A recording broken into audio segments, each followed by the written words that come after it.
Finally मित्रांनो आम्ही पोहोचलेलो आहे कोणार्कच्या सूर्य मंदिराला. सोबत माझी बायको, माझं चंद्र सूर्य तारा सगळं, आणि समोर कोणार्कचं सूर्य मंदिर. मित्रांनो एंट्री फी आहे इथे 40 रुपये पर पर्सन. कोणार्क टेम्पलला, तर कोणार्क टेम्पल खूप भारी आहे. आतमध्ये जायची एंट्री फी 40 रुपये, तर पर पर्सन 40 रुपये तिकीट काढलेलं आहे. चला आतमध्ये जाऊन आपण आर्किटेक्चर बघूया. हां, तर इकडे बघा काय चाललंय गाईज. पप्पा फोटो काढतायत.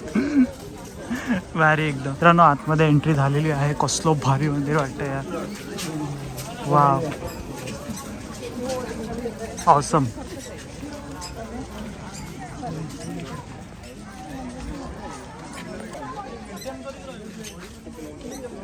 सूर्य मंदिर कोणार्क.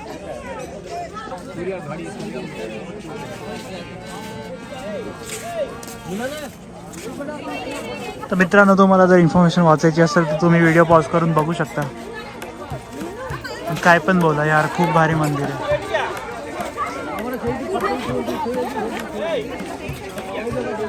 हा पूर्ण मंदिराचा परिसर.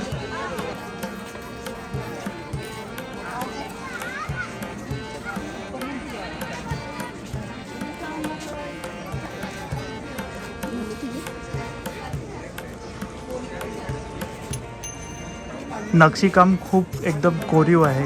तुम्ही बघू शकता या चक्रामध्ये सुद्धा त्यांनी फुल नक्षीकाम केलं.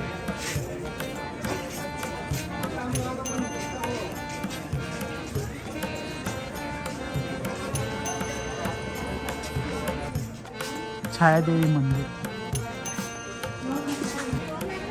किती वाजले असतील गेस करा फक्त. 5:15, 5:20 झालेत. इथे एवढा अंधार होते 5 वाजताच.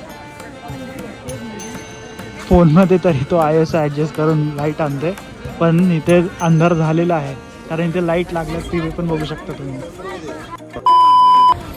तर मित्रांनो आलेलो आहे आता पुरीच्या बीचवरती. तर खूप लेट झालो आम्ही. असं वाटत असेल तुम्हाला 11-12 वाजले, पण आत्ता वाजलेले आहेत 7:30. 7:30ला एकदम मस्त अंधार झालेला आहे. आणि आता बघा बीचवरती खूप गर्दी आहे. गोल्डन बीचला जायचं होतं पण गोल्डन बीच तर आता बंद झाला, त्यामुळे आलो या पुरीच्या मेन बीचला. ही सगळी स्ट्रीट, त्या साईडला कुठेतरी मरीन ड्राईव्ह आहे. आणि आता बघतोय बीचवरती पाणी पण खूप जवळ आहे. फिरतोय असं इकडे तिकडे फिरायचं. सगळी गँग आलेली आहे.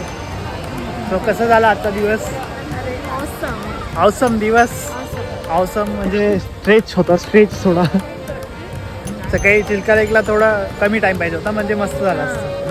खूप टाईम घालवला आम्ही तिथे, पण जेवण भारी केलं आम्ही मस्त. फक्त इनी नाही जेवण केलं, ओनली मॅगी. व्हेजिटेरियनला ओनली मॅगी भेटली.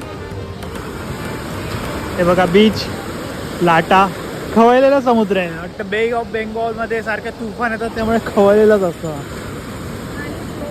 स्लोप असे खाली आहे.